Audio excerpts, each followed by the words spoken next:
basically a story about revenge.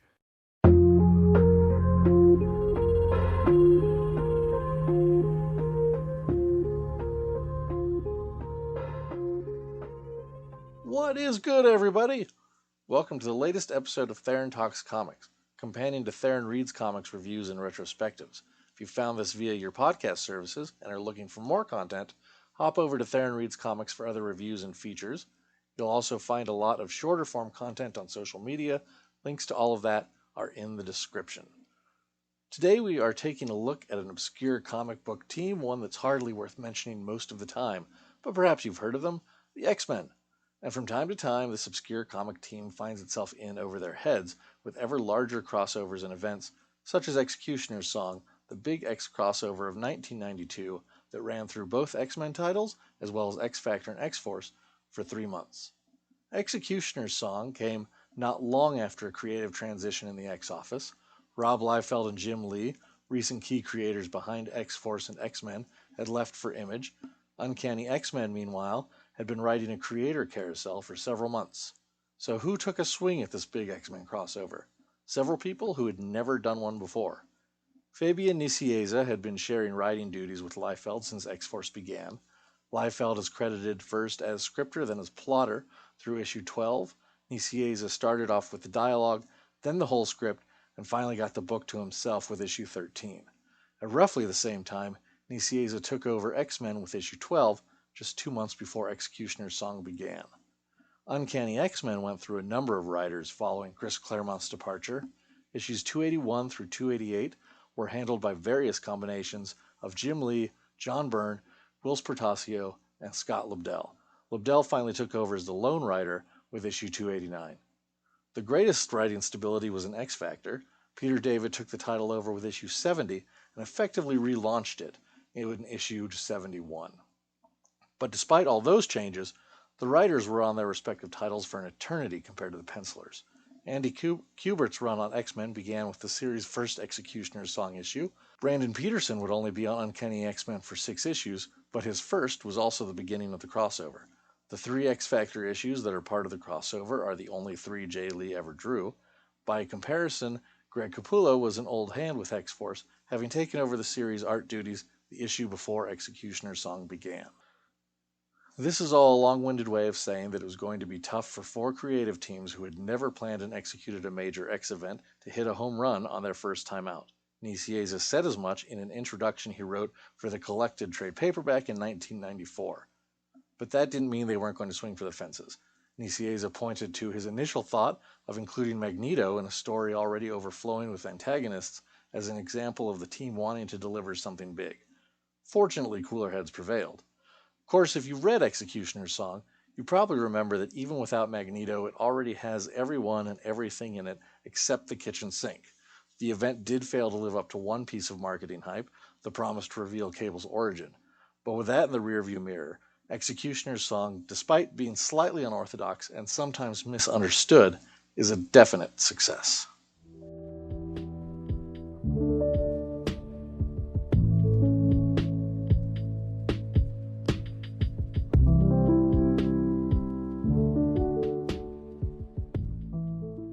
That brings us to the obligatory spoiler warning.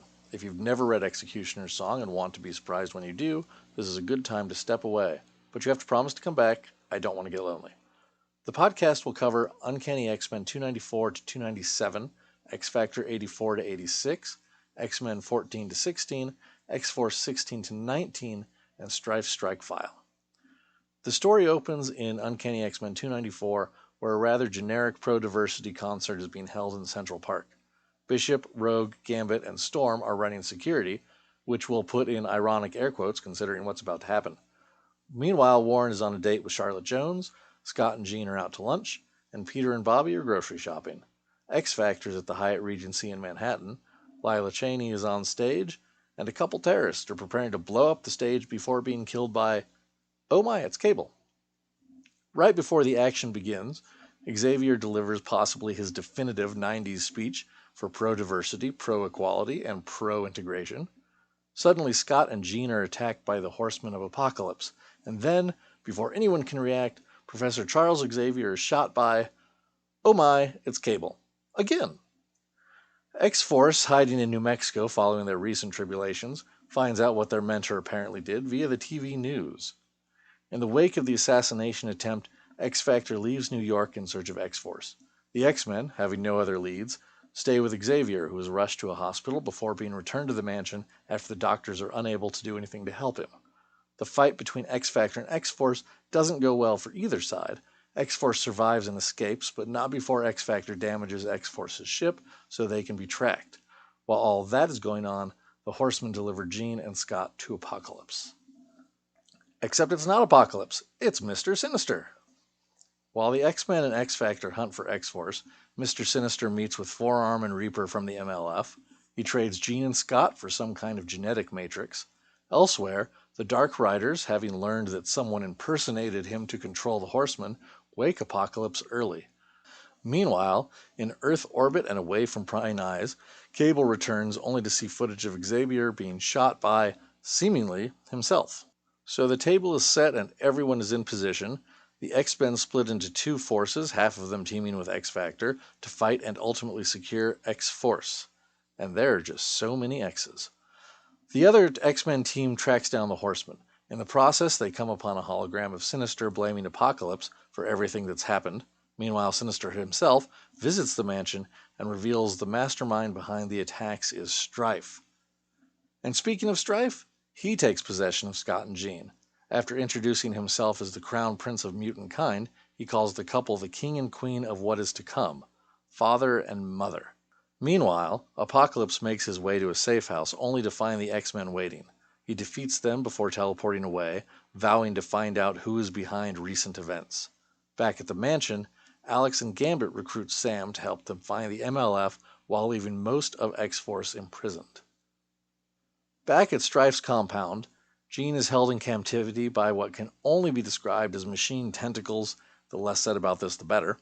Stryfe compares her plight to what an innocent babe feels when bereft of the love and warmth that is its birthright. Elsewhere in the compound, Scott is under attack. He fights back only to discover that he's seemingly been blasting children. Stryfe opines, "Sometimes as you do these things, you wind up injuring the ones you love. Does that matter to you at all? No, somehow I doubt that it does." All of this is followed up with Stryfe force-feeding the duo baby food as he monologues, "Did I do it right? Is that how it's done? Is that how you nurse a child? Is it? Is it? If I can easily understand what it requires to wean a child, so should you." Unwilling to wait for the MLF to be tracked down, they fold like a bad poker hand when the X-Men do finally catch up to them. Wolverine and Bishop go to Department K in Canada in an effort to locate Cable, which they do. Cable made the same trip to Department K, though his departure followed the now infamous Greg Capullo panel featuring almost every gun in the world slung over Cable's massively padded shoulders. Now, is there anyone who didn't have Wolverine and Bishop versus Cable on our bingo cards? But before much can happen, Cable does his body slide to Graymalkin thing, taking Wolverine and Bishop with him. While all of this is going on, Stryfe is doing his drama queen thing. With that kind of armor, how could he not? He tracks the Dark Riders and Apocalypse back to Egypt and attacks.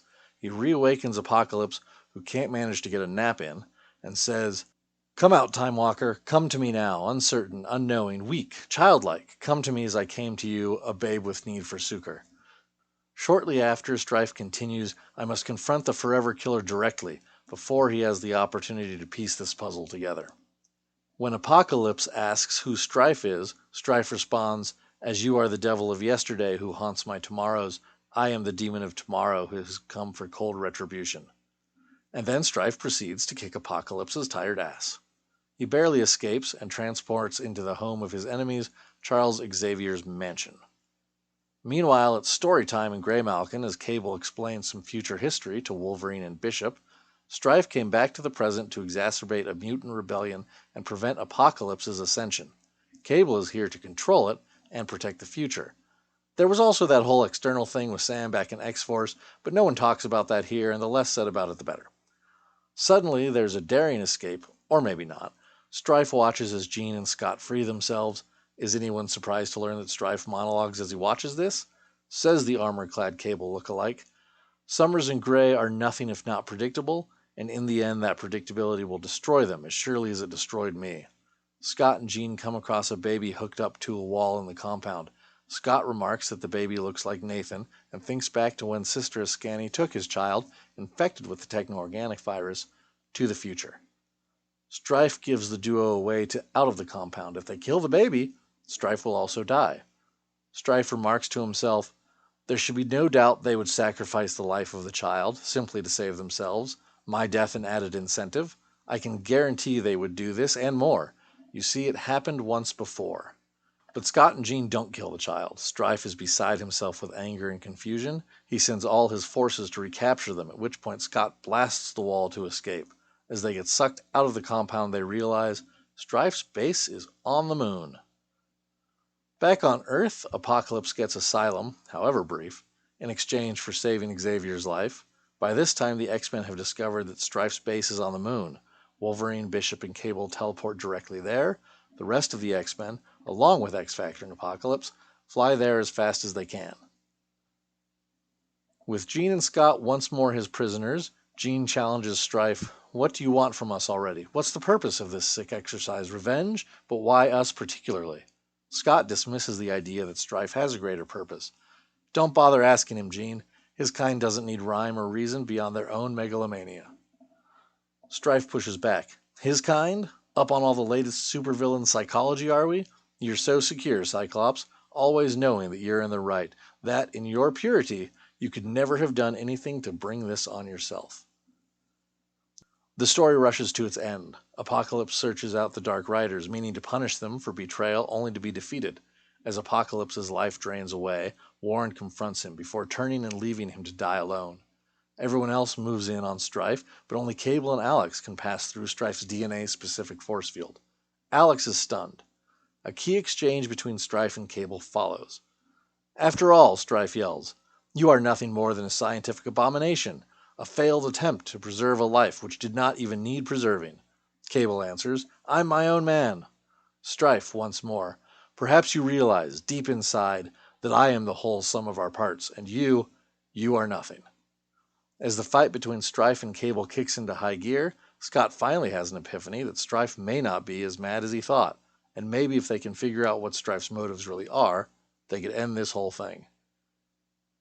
As the fight goes on, X-Cutioner's song gets as close as it ever does to saying who Cable really is. With Cable on the ropes, Stryfe monologues in somewhat meandering fashion, and eventually highlights the desolation and isolation that made up his life. He then refers to Cable as Ascani's son. Then, before Stryfe can deliver the killing blow, Alex blasts him. Scott and Jean offer to help Stryfe, only to be rebuffed. To stop Stryfe from killing everyone, Cable sacrifices himself in an explosion that takes Stryfe with him. Scott, looking on, muses that Cable's death was like sacrificing, quote-unquote, him a second time, the implication clearly being baby Nathan. The battle is over, Stryfe and Cable are gone, Xavier is saved. Completely forgotten once the struggle was over, Sinister opens the genetic matrix he got from Stryfe to find nothing. What Sinister doesn't realize is that he's just let loose Stryfe's legacy, eventually dubbed the Legacy Virus, on the world. The crossover is followed by 2 issues that serve as epilogues. Uncanny X-Men 297 tracks some of the team working through the emotional consequences of recent events, with the most poignant sequence seeing Xavier regain the use of his legs for a day. Then in X-Force 19, Cannonball refuses to follow Xavier's orders and stay at the mansion. He charts a new course for X-Force, somewhere between the Professor's soft approach and Cable's more militant one. There is also the event guidebook, Stryfe's Strike File, which features pages on many major players from Stryfe's point of view. The writers actually used this to kick off upcoming story threads. For instance, Stryfe's Strike File is actually the first appearance of Graydon Creed, months before he would appear in Uncanny X-Men 299. And with that, the greatest temper tantrum in X-Men history comes to an end.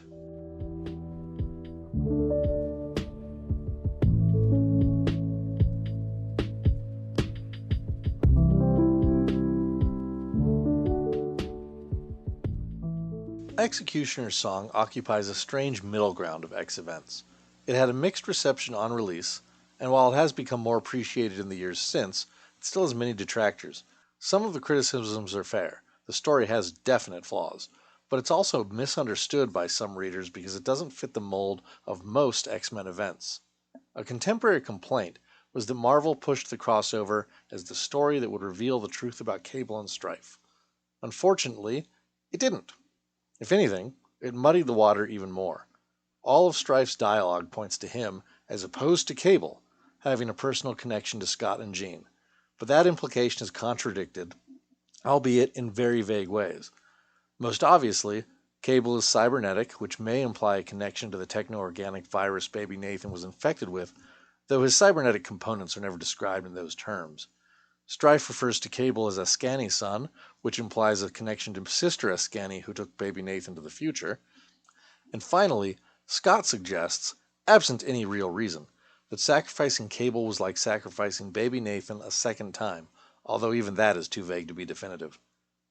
The truth about Cable and Stryfe wouldn't actually be revealed until more than a year later in The Adventures of Cyclops and Phoenix. This criticism is arguably irrelevant now. X-Cutioner's song may not have satisfied all of its original goals, but the story is what it is. There's no way to evaluate what the story would look like if it provided all of those answers. Visually, X-Cutioner's song offers a range of styles and is very high quality overall. Peterson and Kubert, both of whom were fairly early in their career, delivered art not unlike Jim Lee's. There are a lot of pin-up-worthy group shots with everyone standing close together and staring straight forward. Character poses are dynamic and provocative, even when they are standing still.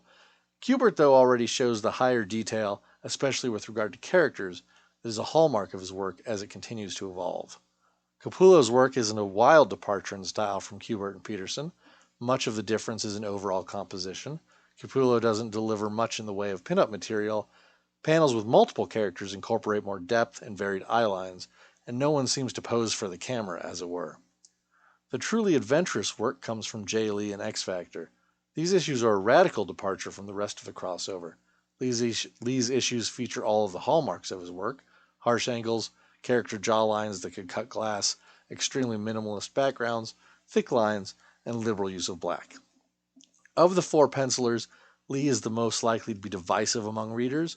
Not only is his style particularly distinctive, but it is jarring as compared to Peterson, Kubert, and Capullo. The main problems with X-Cutioner's song's story stem from one thing: there are just too damn many characters in it. Most significantly, X-Cutioner's song juggles one too many villains. Nicieza was right when he talked about how many elements are in the crossover. Apocalypse makes sense, as we'll see, but Mr. Sinister doesn't belong at all. He's a walking plot device throughout the story. Unfortunately, the way he's used makes it hard to know exactly how to get rid of him. Sinister only really contributes to the story at 3 points: capturing Scott and Jean, releasing the legacy virus, and revealing that Stryfe is the mastermind behind everything. And unlike Apocalypse, he has no real connection as a character to anyone else involved. Capturing Scott and Jean is an easy fix. Simply have Stryfe impersonate Apocalypse and have the Horsemen deliver the two X-Men directly to him, or send his MLF forces. The second option is a little flimsy. Everyone who has read New Mutants, X-Force, or Cable, Blood and Metal knows that the MLF excel at failing every job they're sent to do. They're effectively a null threat, good to include for a fight, but not a principal driver of any real tension. Releasing the legacy virus is a little trickier if the secret is to be maintained. Having the MLF do it ties it immediately to Stryfe. Perhaps the end of the story can go on a tangent about picking up debris from Stryfe's abandoned or destroyed base, or, in an ambitious choice, infect an X-team member from the start during the arrival on Stryfe's base, make it as subtle as it is currently, then have the X character eventually die, thus revealing the virus. But that's a speculative rabbit hole. As for replacing Sinister as the means by which the X-teams learn that Stryfe is the mastermind, this is pretty hard to fix. Sinister is the writer's hand, as he literally drops information that the characters cannot get otherwise. Stryfe has a meaningful connection to only two characters in the story: Cable and Apocalypse. Apocalypse is never in a position to learn anything about Stryfe. Cable, on the other hand, establishes that Stryfe is Xavier's would-be assassin, and he could still make the leap in logic without Sinister giving Stryfe away. But Sinister is the only character who knows that Stryfe abducted Scott and Jean. Without a serious reworking of the story, there is no one else who can connect those dots. Apocalypse's appearance is a whole other matter. Given who X-Cutioner's song is really about, It's clear that this is supposed to be character related. Nicieza had explicitly introduced a connection between Stryfe, Cable, and Apocalypse in the Cable Blood Metal miniseries. And Stryfe's dialogue certainly points to the idea that the writers had envisioned a specific connection between Stryfe and Apocalypse. But the true nature of their relationship is not revealed here, and unlike with Stryfe's vendetta against Scott and Jean, it's not easily deduced. Further, the story doesn't track the character particularly well. The Dark Riders awaken him in Egypt in X-Men 14. We next see him in Uncanny X-Men 295, where he arrives at the base of operations he used in X-Factor 6. Following the fight with the X-Men, he teleports out. There's then a scene in X-Factor 85 where Apocalypse is in one of Cable's safe houses. It's never explained how or why he's there. The next time we see Apocalypse is when Stryfe attacks his base in Egypt, where he is, inexplicably, asleep again. Ultimately, this weakened Apocalypse can't live up to his own philosophy. He begs for help in a way that he would never permit someone else, and he seemingly dies as one of his creations looks on. The way he is used is somewhat sloppy, but setting such a powerful adversary on his heels from the start and never letting him regain his strength is a creative use of the villain and one of X-Cutioner Song's major narrative successes. The various heroes make out in different ways.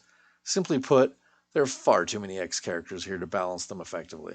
X-Force becomes almost a non-factor after Part 4 of the crossover. Sam is the only X-Force character that gets any significant attention as the story goes on, and even there, it's fair to question how he's used. Nicieza had emphasized Sam's loyalty to his team and growing leadership, only for Sam to far too easily sideline X-Force in favor of working with the X-Men. X-Factor doesn't fare all that much better than X-Force. Their chief function is to capture X-Force, and they mostly fade into the background after. David seemed far more interested in keeping his own stories going with several expatriate scenes than in getting too hung up on the crossover.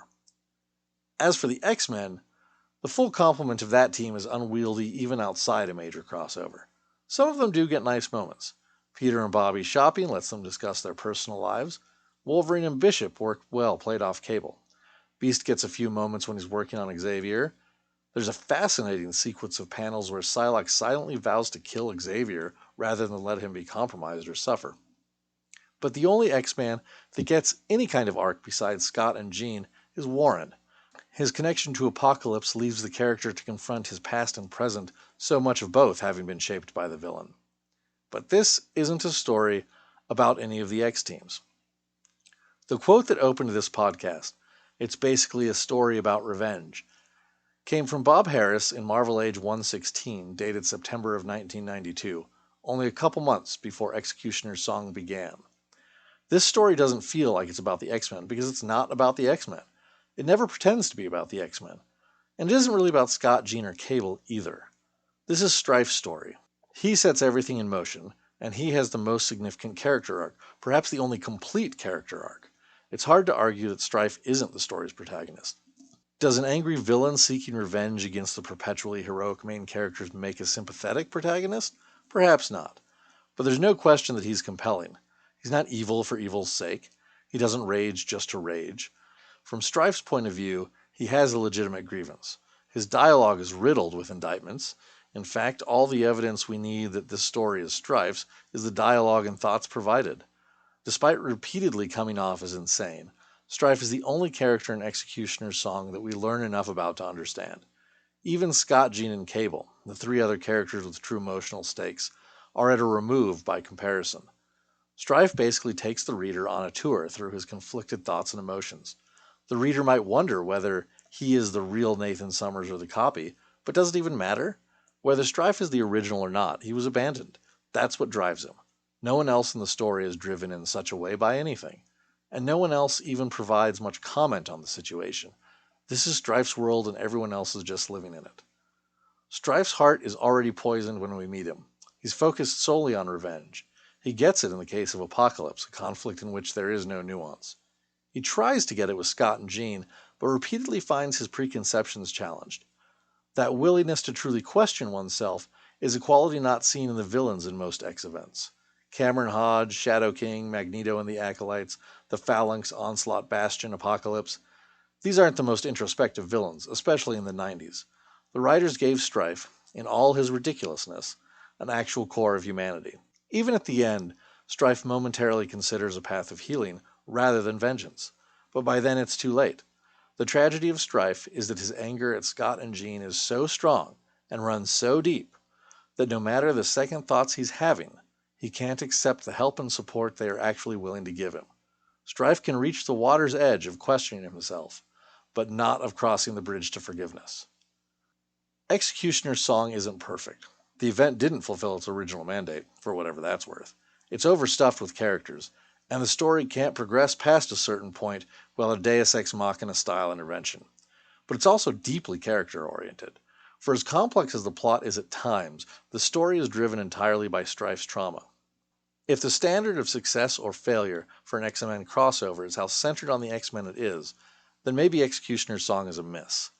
But if the goal is a strong story, compelling characters, emotional highs and lows, and a meaningful ending, X-Cutioner's song has that in spades. Thank you all for giving me a little bit of your time today. I hope you enjoyed listening to this as much as I enjoyed making it. If you'd like to see additional content, please subscribe to Theron Reads Comics on Substack, and follow Theron Reads Comics or at Theron's Comics on X and Bluesky. Follow those links and others for related content. Until next time, peace out. Creative teams for X-Cutioner's song are as follows. For Uncanny X-Men, writer Scott Lobdell, penciler Brandon Peterson, inkers Terry Austin and Dan Panosian, colorists Mike Thomas, Joe Rosas, and Marie Javins, letterer Chris Eliopoulos. For X Factor, writer Peter David, penciler Jay Lee, inker Al Milgram, colorists Brian Vancata and Glynis Oliver, letterers Richard Starkings and Steve Dutro. For X-Force, writer Fabian Nicieza, penciler Greg Capullo, inker Harry Candelario, colorists Joe Rosas, Steve Buccellato, and Marie Javins, letterer Chris Eliopoulos. For X-Men, writer Fabian Nicieza, penciler Andy Kubert, inkers Mark Pennington and Andy Kubert, colorists Marie Javins and Joe Rosas, letterers Lois Buhalis and Chris Eliopoulos. And for Stryfe Strike File, writers Scott Lobdell and Fabian Nicieza, pencilers Larry Stroman, Andy Kubert, Greg Capullo, Brandon Peterson, Jim Lee, Will Spertasio, and Mark Silvestri. Inkers Jimmy Palmiotti, Al Milgram, Mark Farmer, Andy Kubert, Harry Candelario, Dan Panosian, Scott Williams, and Art Thiebert. Colorist Kevin Tinsley, letterer Chris Eliopoulos.